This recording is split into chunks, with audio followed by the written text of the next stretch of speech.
సామాజిక ఆరోగ్య కేంద్రాన్ని అభివృద్ధి పదంలో నడిపిస్తా ఎమ్మెల్యే గిడ్డి సత్యనారాయణ తెలిపారు. అంబేద్కర్ కోనసీమ జిల్లా పి గన్నవరం నియోజకవర్గం గన్నవరం మండలంలో సామాజిక ఆరోగ్య కేంద్రం, సామాజిక అభివృద్ధి కమిటీని సామాజిక ఆసుపత్రులు నిర్వహించారు. ఈ కార్యక్రమానికి ముఖ్య అతిథిగా ఎమ్మెల్యే పాల్గొని ఆసుపత్రి నూతన కమిటీని ఏర్పాటు చేశారు. సామాజిక ఆరోగ్య కేంద్రం 50 పడకల ఆసుపత్రిని 100 పడకల ఆసుపత్రిగా తాము తీర్చిదిద్దుతామని తెలిపారు. రేడియల్ లిస్ట్ని సిఎంఆర్ మిషన్ డ్రైనేజ్ వ్యవస్థ పార్కింగ్ సమస్యను ఏర్పాటు చేసేందుకు అభివృద్ధిలో మెరుగైన సౌకర్యాల కోసం తన వంతు కృషి చేస్తున్నట్లుగా వెల్లడించారు. హాస్పిటల్ అభివృద్ధి మన ప్రాంతంలో ఉన్నటువంటి ప్రజలందరూ కూడా సహకరించారు. ఎందుకంటే ఇది అందరికీ సంబంధించినటువంటి విషయం.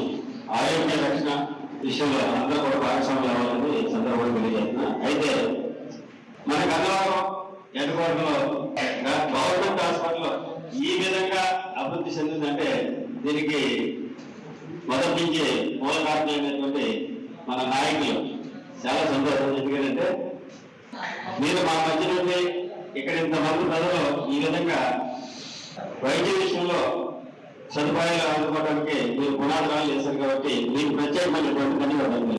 హాస్పిటల్ అభివృద్ధి మన ప్రాంతంలో ఉన్నటువంటి ప్రజలందరూ కూడా సహకరించారు. ఎందుకంటే ఇది అందరికీ సంబంధించినటువంటి విషయం. ఆరోగ్య రక్షణ విషయంలో అందరూ కూడా భాగస్వాములు అవ్వాలని